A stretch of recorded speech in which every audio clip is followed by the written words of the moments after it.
நிமிஷா பிரியாவுக்கு தூக்கு தண்டனை உறுதி. யார் இந்த நிமிஷா பிரியா? எதுக்காக இவங்களுக்கு இந்த தண்டனை கொடுக்கப்பட்டிருக்குன்னு இந்த செய்தி தொகுப்புல விரிவா பார்க்கலாம். இது போன்ற உண்மையான பயனுள்ள தகவல்களுக்கு இணைந்திருங்கள் நியூஸ்பிக்ஸ் இந்தியா சேனலுடன்.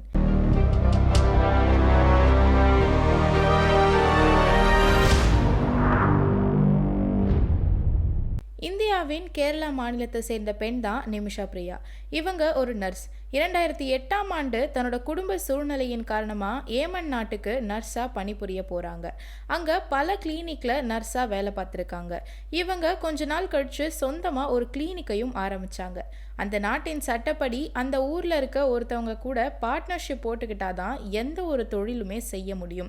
இதனால் 2014ஆம் ஆண்டு தன்னோட மருத்துவமனையை நல்லபடியாக நடத்தணும்னு அதே நாட்டில் இருக்கக்கூடிய ஒருத்தரான தலால் அப்தோ மஹத்தியோட கூட்டு சேர்ந்திருக்காங்க.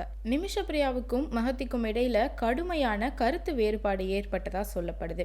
மேலும் மஹத்தி என்ற அந்த நபர் பல வகையில் இந்த பெண்ணை டார்ச்சர் பண்ணியிருக்காரு. மேலும் பாலியல் ரீதியாகவும் பல சித்திரவதைகளை இந்த பெண் அனுபவிச்சிருக்காங்க. இந்த கொடுமைகளை எல்லாம் தாங்க முடியாம தான் அந்த பெண் நிமிஷா மஹத்தி மேல புகாரும் கொடுத்திருக்காங்க. இவங்களோட புகாரின் பேர்ல கைது செய்யப்பட்ட மஹதி விடுதலையான பிறகு நிமிஷாவை தொடர்ந்து துன்புறுத்தி மிரட்டியிருக்காரு. இவரோட இந்த செயல் அந்த பெண்ணை ரொம்பவுமே பாதிச்சிருக்கு. 2017ஆம் ஆண்டு நிமிஷாவோட பாஸ்போர்ட்டை எடுத்து வச்சுட்டு தராம மிரட்டியிருக்காரு மஹதி.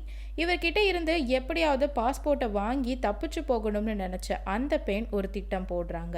இவருக்கு மயக்க மருந்து செலுத்திட்டு இவர்கிட்ட இருந்து பாஸ்போர்ட்டை எடுத்துட்டு போகணும்னு முடிவு பண்ண அவங்க அதுக்கான ஏற்பாடுகளையும் செய்கிறாங்க.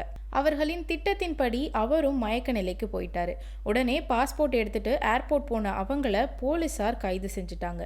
பாஸ்போர்ட் எடுத்துட்டு ஏர்போர்ட் வந்த இவங்களை திடீர்னு போலீஸ் அரெஸ்ட் பண்ணதுக்கான காரணம் என்னன்னு பார்க்கும்போது ஒரு திடுக்கிடும் தகவல்கள் வெளிவருது.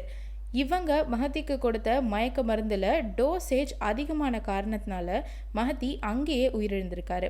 2018ஆம் ஆண்டு இந்த சம்பவம் குறித்த விசாரணையில இவங்க குற்றவாளி அப்படின்னு அறிவிக்கப்படுறாங்க. 2020 இவங்களுக்கு மரண தண்டனைனும் முடிவு செய்யப்பட்டிருந்துச்சு.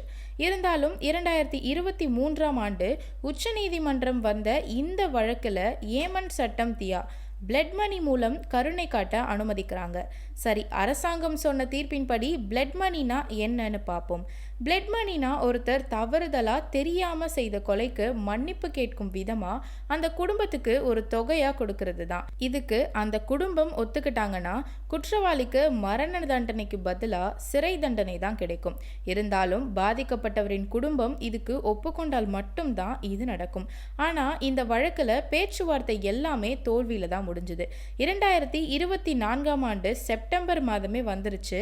ஆனா அந்த குடும்பம் பிளட் மணி திட்டத்துக்கு ஒத்துக்கல. இதனால வேற வழியே இல்லாம நிமிஷா இந்த தண்டனையை அனுபவிச்சுதான் ஆகணும். கொஞ்ச நாள் முன்னாடி வரைக்கும் கூட இந்த பெண் எப்படியாவது வெளியே வந்துருவாங்கன்னு ஒரு நம்பிக்கை இருந்துச்சு. ஆனா இப்போ நடந்த இந்த செய்தியை கேட்டு எல்லா இந்தியர்களும் ஏமாந்து போயிட்டாங்க. இறுதியா வரும் ஜூலை 16ஆம் தேதி அன்னைக்கு நிமிஷாவுக்கு தூக்கு தண்டனை உறுதின்னு அந்த நாடு அறிவிச்சிருக்கு. வயிற்று பிழப்புக்காக போன ஒரு பெண்ணுக்கு எதிர்பாராத விதமா நடந்த இந்த மிகப்பெரிய துயர சம்பவம் எல்லாரையும் சோகத்துல ஆழ்த்தியிருக்குன்னு சொல்லலாம். மேலும் இது போன்ற உண்மையான பயனுள்ள தகவல்களை உடனே தெரிஞ்சுக்க நியூஸ்பிக்ஸ் இந்தியா சேனலை சப்ஸ்கிரைப் பண்ணுங்க.